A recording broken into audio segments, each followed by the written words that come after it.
Iranian army is very powerful. Obviously, they have a nearly 1 million armed, members of armed forces. They are very, very good in dealing with internal dissidents and also.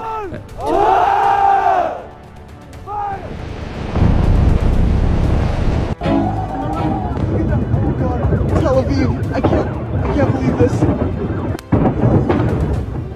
Dalam 2 hari pertama serangan balasan, Iran mengklaim lebih dari 750 tentara Amerika tewas atau terluka akibat hujan rudal yang menghantam pangkalan militer AS dan Israel siang malam.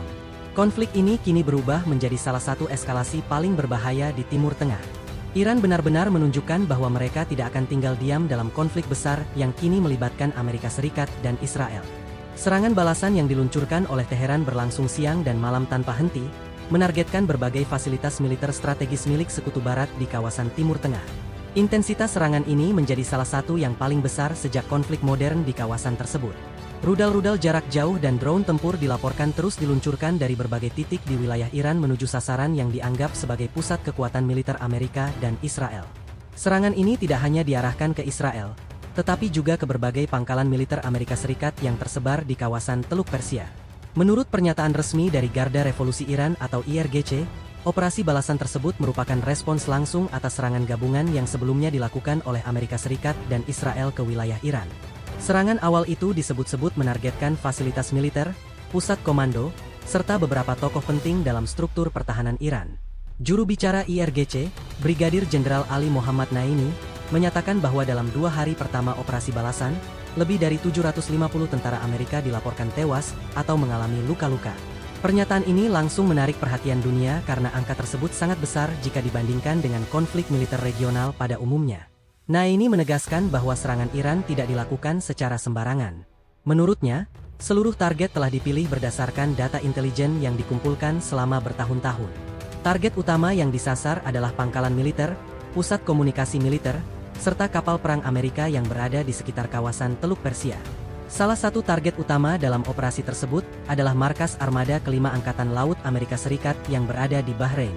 Pangkalan ini dikenal sebagai salah satu pusat operasi militer Amerika paling penting di kawasan Timur Tengah. IRGC mengklaim bahwa fasilitas tersebut menjadi sasaran beberapa gelombang serangan rudal dan drone tempur. Dalam laporan yang mereka sampaikan, sekitar 180 personel militer Amerika disebut menjadi korban akibat serangan yang menghantam area fasilitas tersebut. Selain pangkalan militer, beberapa kapal logistik tempur Amerika yang berada di perairan Teluk Persia juga dilaporkan mengalami kerusakan berat.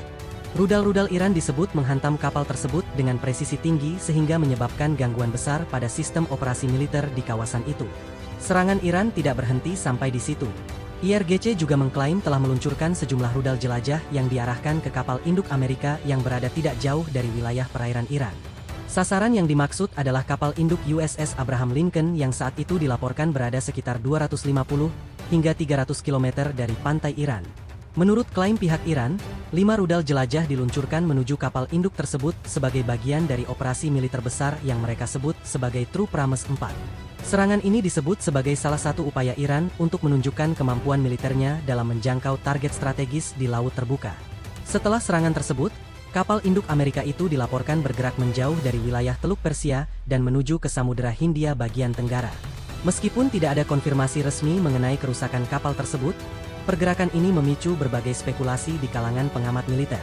Iran menyatakan bahwa angka korban yang mereka sampaikan kemungkinan akan dibantah oleh pihak Amerika Serikat. Namun menurut IRGC, laporan tersebut didasarkan pada data intelijen yang mereka peroleh dari berbagai sumber di lapangan. Brigadir Jenderal Naini menegaskan bahwa informasi tersebut telah melalui proses verifikasi internal sebelum diumumkan kepada publik. Ia juga mengatakan bahwa dalam konflik berskala besar seperti ini, pihak yang mengalami kerugian seringkali menunda atau bahkan menyembunyikan laporan korban sebenarnya. Di sisi lain, pemerintah Amerika Serikat memberikan versi yang sangat berbeda mengenai jumlah korban. Menurut laporan dari militer Amerika, jumlah korban tewas yang tercatat sejauh ini jauh lebih kecil dibandingkan dengan klaim Iran. Beberapa media Amerika melaporkan bahwa hingga saat ini militer Amerika hanya mengonfirmasi 6 korban tewas akibat serangan tersebut. Bahkan 2 dari korban itu sebelumnya sempat dinyatakan hilang sebelum akhirnya ditemukan dalam kondisi tidak bernyawa. Perbedaan besar antara angka yang disampaikan Iran dan Amerika ini menimbulkan perdebatan di kalangan analis militer internasional. Banyak pihak menilai bahwa dalam situasi perang, Informasi yang beredar seringkali dipengaruhi oleh kepentingan propaganda masing-masing pihak. Sementara itu, eskalasi konflik ini juga menimbulkan dampak besar pada situasi ekonomi global. Ketegangan di Timur Tengah langsung mempengaruhi pasar energi dunia, terutama karena kawasan tersebut merupakan salah satu pusat produksi minyak terbesar di dunia. Pasar minyak global mengalami guncangan setelah konflik meningkat tajam. Harga minyak mentah langsung melonjak karena kekhawatiran bahwa jalur distribusi energi utama di kawasan tersebut bisa terganggu oleh perang. Salah satu titik paling sensitif dalam konflik ini adalah Selat Hormuz. Jalur laut sempit ini merupakan salah satu rute perdagangan minyak paling penting di dunia, karena sekitar 20% pasokan minyak global melewati kawasan tersebut setiap harinya. Ketika konflik meningkat dan ancaman terhadap jalur pelayaran muncul, pasar langsung bereaksi dengan lonjakan harga energi. Harga minyak mentah jenis Brent bahkan sempat melonjak ke level tertinggi sejak pertengahan tahun 2024. Kenaikan harga energi ini menjadi masalah besar bagi perekonomian Amerika Serikat. Para ekonom memperingatkan bahwa lonjakan harga minyak biasanya akan segera berdampak pada harga bahan bakar di dalam negeri. Ketika harga minyak mentah naik, harga bensin di stasiun pengisian bahan bakar juga akan ikut meningkat. Hal ini sangat sensitif secara politik di Amerika karena harga bensin sering menjadi salah satu indikator utama kondisi ekonomi masyarakat. Analis ekonomi dari Oxford Economics, John Canavan, menyebut bahwa kenaikan harga bensin kemungkinan akan mulai terasa hanya dalam hitungan hari. Menurutnya, para pengecer biasanya merespons dengan cepat setiap perkembangan geopolitik yang mempengaruhi harga energi. Canavan menjelaskan bahwa bahkan sebelum konflik ini memuncak, harga bensin di Amerika sebenarnya sudah menunjukkan tren kenaikan sejak awal tahun. Perang di Timur Tengah hanya mempercepat kenaikan tersebut.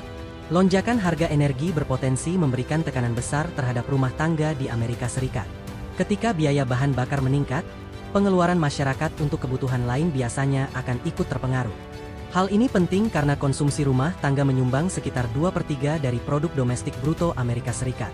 Jika daya beli masyarakat melemah, pertumbuhan ekonomi negara tersebut juga dapat ikut melambat. Tidak hanya sektor rumah tangga, kenaikan biaya energi juga akan berdampak pada sektor transportasi dan logistik.